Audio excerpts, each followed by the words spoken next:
Il est 22h47. Tu es seul dans ta cuisine. La maison est endormie. Tu ouvres le frigo. Tu soupires. Et tu murmures quelque chose à voix basse. Une plainte. Un juron. Une parole de découragement. Quelque chose que personne n'entendra jamais. Du moins, c'est ce que tu crois. Mon frère, ma sœur, installe-toi sagement. Ne te presse pas. Parce que ce que tu vas découvrir dans les prochaines minutes va renverser ta façon de vivre.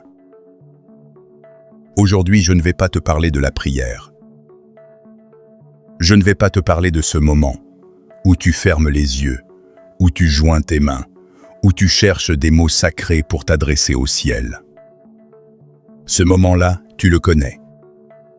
Dans ce moment-là, tu sais que Dieu t'écoute. Non. Je vais te parler de tout le reste. Je vais te parler de ce moment où tu es seul dans ta voiture, coincé dans les embouteillages, et tu commences à râler tout seul contre le conducteur devant toi. Je vais te parler de ce moment dans ta cuisine, quand tu disputes tes enfants avec colère, quand tu marmonnes devant une facture qui vient d'arriver. Je vais te parler de ces instants intimes, banals, comme lorsque tu es assis seul aux toilettes, perdu dans tes pensées sombres. Ou quand tu parles distraitement à ton chat, à ton chien, à toi-même devant le miroir. Regarde bien ces moments-là. Dans ces instants précis, où est Dieu pour toi? L'idée de Dieu est totalement mise de côté, n'est-ce pas? Tu n'as aucune conscience que Dieu t'écoute. Tu as la nette impression que tes paroles s'arrêtent au mur de ta pièce, qu'elles se dissolvent dans le vide, que tu es dans une zone invisible, un angle mort spirituel où tu peux dire n'importe quoi, sans aucune conséquence. Écoute-moi bien. Tu te trompes.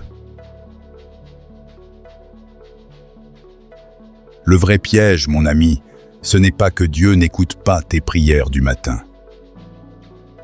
Le vrai piège, c'est que tu as oublié qu'il écoute tes conversations du soir. Tu as compartimenté Dieu, tu l'as enfermé dans une heure de prière. Et le reste de ta vie, tu parles comme un homme qui se croit seul dans un appartement vide. Bienvenue sur le mystère de la source. Aujourd'hui, nous allons briser ensemble la plus grande inconscience de l'histoire humaine. Je vais t'emmener, à travers les Écritures, jusqu'à la révélation qui a changé ma vie, ce qui s'est passé sur la route d'Emmaüs. Et à la fin de cette vidéo, je vais prier avec toi. Une prière puissante de reconnexion, de réveil de conscience et de déblocage. Alors, ne pars pas avant la fin. Cette prière est pour toi. Mais avant tout cela, si tu sens dès maintenant que ta conscience a besoin d'être réveillée, écris dans les commentaires « Réveille ma conscience ». Ne bouge pas. Ce que tu vas comprendre va radicalement changer ta façon de parler, même dans le secret de ta maison. Fais un exercice avec moi. Regarde ta semaine qui vient de passer. Combien de fois t'es-tu agenouillé pour prier? Compte vraiment. 1 fois? 2 fois? 5 fois? Disons que tu es très discipliné. Disons que tu pries 20 minutes chaque matin.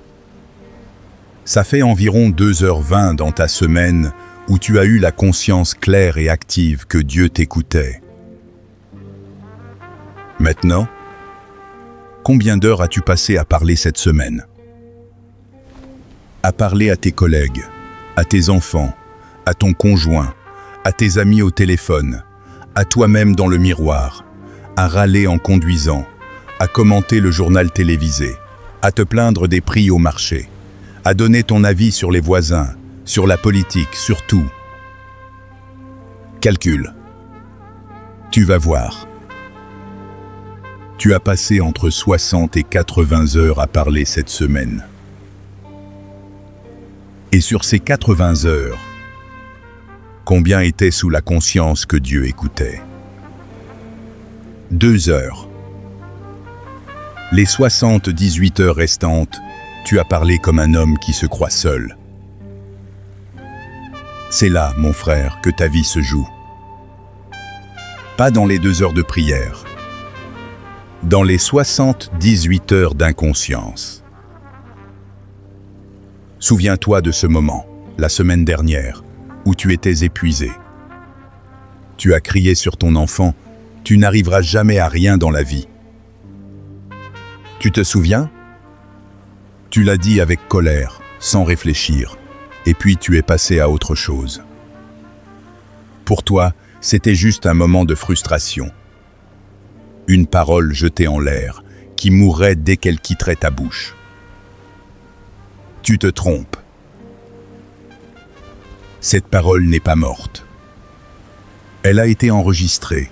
Elle a été prononcée en pleine présence d'un témoin que tu avais oublié. Pense à ce moment dans la voiture où tu as soupiré. De toute façon, rien ne marche pour moi. Ma vie est foutue. Tu pensais parler dans le vide. Tu pensais que personne ne t'entendait. Tu te trompes. Quelqu'un t'a entendu. Quelqu'un de très précis. Et ce quelqu'un, c'est celui qui a planté l'oreille humaine. Tu vois, la vraie tragédie spirituelle de notre génération, ce n'est pas qu'on ne prie pas. C'est qu'on a divisé notre vie en 2 territoires. D'un côté, un petit territoire sacré, la prière, l'Église, la lecture de la Bible où Dieu est invité. De l'autre côté, un grand territoire profane, la maison, la voiture, le travail, les conversations où Dieu n'a pas sa place. On a fabriqué un Dieu de week-end. Un Dieu de 10 minutes le matin. Un Dieu compartimenté. Et c'est précisément dans ce grand territoire profane que nous prononçons, jour après jour, les paroles qui scellent notre destinée. Posons-nous maintenant une question fondamentale. Sagement, sans nous presser, qui est l'homme qui a véritablement le cœur tourné vers Dieu? La religion traditionnelle t'a répondu. C'est celui qui passe des heures à l'église, celui qui maîtrise la théologie, celui qui jeûne souvent. Mais la réalité prophétique est radicalement différente. L'homme qui a le cœur tourné vers Dieu, c'est celui qui sait, avec une certitude absolue, gravée dans son esprit 24 heures sur 24, que Dieu le voit et l'entend. Même lorsqu'il pense sur le banc des toilettes, même lorsqu'il parle distraitement à son animal de compagnie, même lorsqu'il murmure une phrase d'inquiétude à son conjoint dans le noir. Cet homme-là n'a pas de bouton hors ligne avec son Créateur. Regardez maintenant ce que dit 2 Chroniques, chapitre 6, verset 9. C'est un verset terrifiant et magnifique à la fois. Car l'Éternel parcourt toute la terre du regard pour soutenir ceux dont le cœur est tourné vers lui sans partage. Tu as agi comme un insensé, et à cause de cela, tu ne cesseras plus d'être en guerre. Méditez la puissance de ce texte. Dieu ne cherche pas des événements religieux. Il ne cherche pas des grandes conférences. Il parcourt la terre du regard. Il inspecte les maisons, les cuisines, les chambres, les voitures dans les embouteillages. Il cherche une seule chose, un cœur tourné vers lui sans partage. Et qu'est-ce que cela signifie, sans partage ? Cela signifie maintenir cette garde, cette conscience permanente, que chaque vibration qui sort de ta bouche est captée par Sa Majesté. Pas seulement les paroles religieuses, pas seulement les « Amen ». Toutes les paroles, y compris ce que tu marmonnes en faisant la vaisselle. Maintenant, regarde la fin terrible du verset. Tu as agi comme un insensé, et à cause de cela, tu ne cesseras plus d'être en guerre. Qui est l'insensé dans la Bible ? Le psaume 14 te le dit clairement. L'insensé dit dans son cœur, « Il n'y a point de Dieu ». L'insensé biblique, ce n'est pas celui qui est nul à l'école. Ce n'est pas celui qui manque d'intelligence. L'insensé, c'est celui qui dit dans son cœur, même brièvement, même inconsciemment, « Dieu ne voit pas, Dieu n'entend pas ». Et quand tu parles dans ta maison, en oubliant que Dieu écoute, tu agis comme un insensé. Je ne te juge pas, je te lis ce que la Bible déclare. Et la conséquence, le verset le dit clairement, est immédiate et concrète. Tu ne cesseras plus d'être en guerre. Tu te demandes pourquoi ta vie est une guerre perpétuelle ? Pourquoi tes finances stagnent ? Pourquoi tes projets s'effondrent les uns après les autres ? Pourquoi il y a toujours un nouveau problème qui arrive ? Ce n'est pas une fatalité. Ce n'est pas une malédiction familiale mystérieuse. C'est simplement que tu as proféré jour après jour, mois après mois, des sentences de défaite devant le roi qui t'écoutait en silence. Tu as planté toi-même les graines de ta propre guerre par les mots de ta propre bouche. Maintenant, nous arrivons au cœur du message d'aujourd'hui. Au centre absolu. À l'image biblique la plus parlante de toute la parole, pour comprendre ce que je viens de te dire. Ouvre ton intelligence spirituelle, parce que ce que tu vas voir va te bouleverser. Évangile selon Luc, chapitre 24. C'est l'après-midi de la résurrection. 2 disciples s'éloignent de Jérusalem. Ils marchent vers un petit village appelé Emmaüs, à environ 11 kilomètres. La tête basse, le cœur broyé, l'esprit saturé par le sentiment de l'échec total. Leur maître a été crucifié, leur espérance s'est effondrée. Et pendant qu'ils marchent, ils parlent. Ils parlent et ils parlent. Ils refont l'histoire de leur douleur. Ils analysent les derniers événements. Ils déballent leur amertume.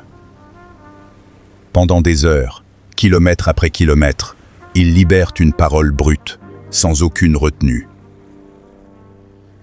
Et puis, le texte nous dit, « Pendant qu'ils parlaient et discutaient, Jésus s'approcha et fit route avec eux. » Jésus est là. Le Maître, le Christ ressuscité. Il marche à leur côté. Il entend chaque mot. Il capte chaque soupir. Il écoute chaque plainte. Il est tellement proche qu'il respire le même air, qu'il foule la même poussière. Mais la Bible pose un coup près d'une clarté effrayante. Leurs yeux étaient empêchés de le reconnaître. Arrête-toi sur cette phrase. Leurs yeux étaient empêchés.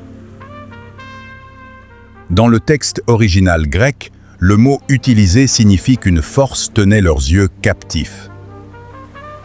Ce n'était pas un manque d'attention.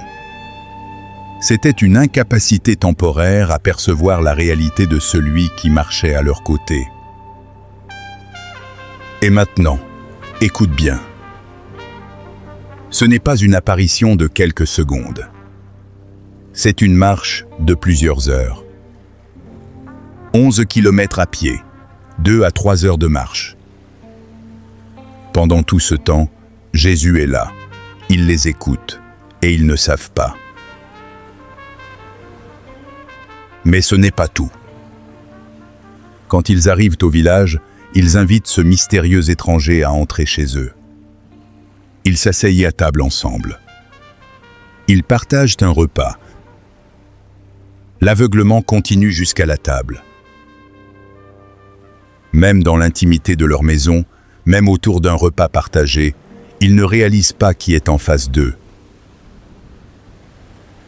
Mon frère, ma sœur, c'est le chef-d'œuvre absolu de l'inconscience temporaire. Ces hommes parlent à Jésus en se plaignant de l'absence de Jésus. Ces hommes étalent leur désespoir devant la source même de leur espérance. Ces hommes confessent la mort de leurs rêves devant le ressuscité lui-même. Et tout cela, sans le savoir. Tu me suis? C'est ton portrait craché. Quand tu passes des heures à croire que Dieu ne te voit pas, tu marches sur la route d'Emmaüs.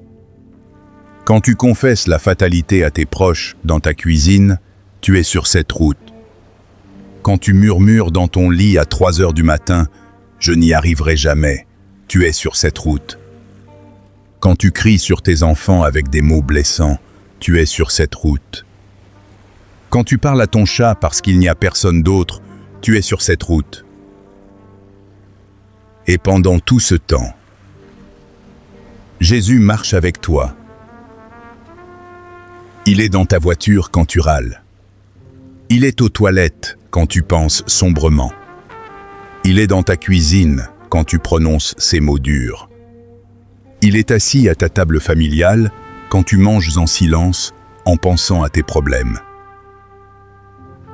Tes paroles ordinaires ne tombent pas dans le vide, mon frère. Elles sont prononcées en pleine audience royale. Devant le juste juge, devant le roi des rois, devant le témoin de toute ta vie. Si tu ressens ce choc de conscience en ce moment, clique sur le bouton « J'aime maintenant ». Pas par habitude. Fais-le comme un acte, comme un signal que tu te réveilles aujourd'hui. Mais peut-être qu'une question monte en toi maintenant. Tu te dis « Mais comment Dieu peut-il tout entendre ? Il y a des milliards de personnes qui parlent en même temps sur cette terre. C'est impossible. » Cette pensée, c'est exactement le mensonge que ton âme te raconte pour justifier ton inconscience. Laisse-moi briser ce mensonge avec les Écritures. Psaume 139, versets 1 à 4. Éternel, tu me sondes et tu me connais. Tu sais quand je m'assieds et quand je me lève. Tu pénètres de loin ma pensée. Tu sais quand je marche et quand je me couche. Et tu pénètres toutes mes voies. Car la parole n'est pas sur ma langue, que déjà, ô Éternel, tu la connais entièrement. Avant même que le son ne sorte de ta bouche, Dieu a déjà cartographié ta pensée. Avant même que tu ouvres la bouche pour râler dans ta voiture, il a déjà entendu ce que tu allais dire. Il connaît tes mots avant tes mots. Et le même psaume continue. Où irai-je loin de ton esprit, et où fuirai-je loin de ta face? Si je monte aux cieux, tu y es. Si je me couche au séjour des morts, t'y voilà. Si je prends les ailes de l'aurore, et que j'aille habiter à l'extrémité de la mer, là aussi, ta main me conduira.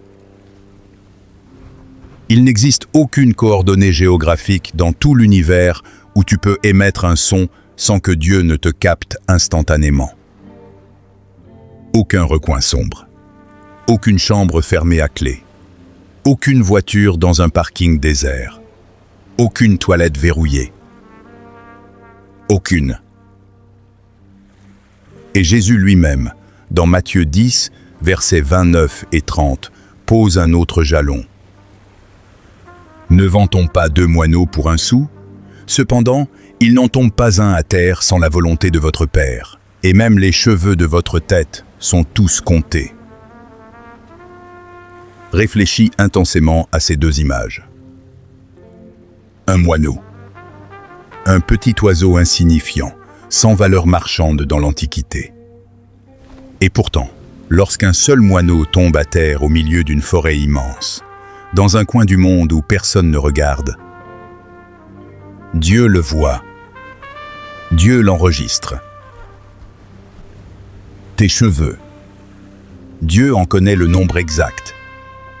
Pas une estimation. Le nombre.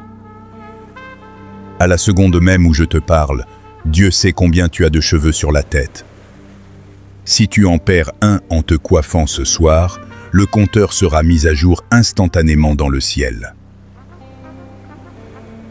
Maintenant, pose-toi la question logique. Si Dieu cartographie la chute d'un passereau, s'il gère l'inventaire de tes cheveux, s'il connaît les secrets cachés au fond des océans, comment une seule vibration de ta voix pourrait-elle lui échapper? C'est impossible. Mathématiquement, théologiquement, spirituellement impossible. Le psaume 94, verset 9, clôt le débat avec une question rhétorique implacable. Celui qui a planté l'oreille n'entendrait-il pas? Celui qui a formé l'œil ne verrait-il pas? C'est Dieu qui a inventé l'oreille humaine.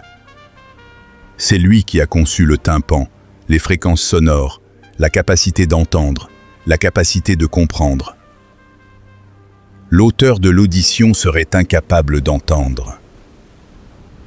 Penser cela, c'est comme imaginer que l'inventeur de la radio est incapable de capter ses propres fréquences. C'est absurde. Mets-toi cela dans la tête une fois pour toutes, mon frère. Penser, ne serait-ce qu'une seconde, que Dieu ne t'entend pas quand tu parles, c'est insulter sa nature d'omniprésent. Mais alors une question profonde se lève. Si Dieu nous entend constamment, pourquoi permet-il que nous tombions dans cette inconscience temporaire? Pourquoi n'envoie-t-il pas un signe, un éclair, une voix tonitruante pour nous rappeler à chaque seconde qu'il est là? Pourquoi sur la route d'Emmaüs, Jésus n'a-t-il pas ouvert leurs yeux immédiatement? Pourquoi les a-t-il laissés marcher des heures dans l'aveuglement? C'est ici, mon frère, que se révèle le mystère du Dieu qui sonde les cœurs et les reins. Jérémie 17, verset 10. Moi, l'Éternel, j'éprouve le cœur, je sonde les reins, pour rendre à chacun selon ses voies. Sonder, dans le langage biblique, ce n'est pas regarder passivement. Sonder, c'est mettre à l'épreuve. C'est soumettre l'or au feu pour voir s'il contient des scories. C'est tester sous pression. Le silence apparent de Dieu, l'absence de perception sensible de sa présence, ce n'est jamais un oubli. C'est une mise à l'épreuve volontaire. Un examen orchestré par le ciel lui-même. Écoute bien ceci. Tant que tu es à l'église, sous l'onction, dans l'atmosphère du culte, ton langage est calibré, poli, religieux. Tu dis « Alléluia », tu lèves les mains, tu parles saintement. Tu es sur tes gardes. Tu joues sans le faire exprès le rôle du chrétien parfait. Mais Dieu veut savoir qui tu es vraiment. Il veut connaître ton vrai cœur, pas ton cœur de façade. Alors qu'est-ce qu'il fait? Il dresse un voile. Il retire de tes sens la perception de sa présence. Il te place dans un état où tu es absolument incapable de ressentir qu'il t'entend. Il te laisse dans l'illusion parfaite de la solitude. Et là, dans le noir de 3 heures du matin, face à tes factures impayées, face à tes échecs, face à tes peurs, il écoute. Il observe en silence ce qui va sortir de ta bouche quand tu penses que personne ne t'écoute. C'est là que la vérité de ton âme est saisie. Vas-tu, dans ce silence apparent, lâcher prise et murmurer des paroles de désespoir, des malédictions sur ta famille, des insultes au ciel? Ou vas-tu, malgré le vide glacial, continuer à déclarer « Même si je ne ressens rien, même si tout semble muet, je sais que mon Dieu m'écoute, sa parole reste vraie. » C'est dans cette obscurité provoquée que Dieu saisit les véritables adorateurs. Pas dans les feux d'artifice émotionnels du dimanche. Dans le silence du mardi soir, à 3 heures du matin. Dieu n'est pas cruel. Il ne te teste pas pour te détruire. Il te teste pour savoir s'il peut te confier les promesses de sa parole. Parce que celui qui parle juste uniquement quand il sent Dieu n'est pas digne de porter son nom. Celui qui parle juste même quand il ne sent rien, c'est celui-là qui devient une sentinelle dans le royaume. Maintenant, écoute attentivement. Je vais te donner la clé qui transforme tout. Tu dois comprendre la différence radicale entre la prière, telle que la majorité des chrétiens la décrivent, et parler avec crainte, qui est la dimension supérieure. Pour la majorité des croyants, la prière est un événement religieux délimité dans le temps. On s'agenouille à un moment précis, on utilise un langage sacré, on ouvre une ligne avec le ciel par un protocole et on referme la ligne par « Amen ». Une fois ce protocole terminé, on pense être hors ligne. C'est cette déconnexion qui crée ce que j'appelle le sac percé spirituel. Regarde l'absurdité de la situation. L'homme passe 1 heure à prier le matin pour le déblocage de ses finances. Puis, il passe les 23 heures suivantes à confesser la ruine devant ses enfants. Nous sommes pauvres, nous n'aurons jamais assez, la galère continue. Et il s'étonne que Dieu ne réponde pas à sa prière du matin. Mais Dieu a entendu les deux. Il a entendu la prière de 7 heures, et il a entendu les déclarations de défaite de 10 heures, 14 heures, 18 heures, 22 heures. Et la dernière parole prononcée annule la première. L'homme qui devient fort en Dieu, l'homme dont le cœur est tourné vers lui sans partage, sait qu'il n'y a pas de mode hors ligne. Sa vie tout entière devient une prière continue, parce qu'il parle constamment avec crainte. Pas la peur, la crainte. La conscience révérentielle qu'à chaque seconde, l'oreille divine est branchée sur sa bouche. Cet homme filtre son langage automatiquement. Non pas par effort religieux, non pas par discipline forcée, parce qu'il sait que le juste juge est dans la pièce. C'est aussi simple que ça. Quand tu parles avec crainte, tu n'as plus besoin de crier pendant des heures pour pénétrer dans les parvis célestes. Tu y es déjà. Tes conversations quotidiennes deviennent propres, alignées, saturées de foi.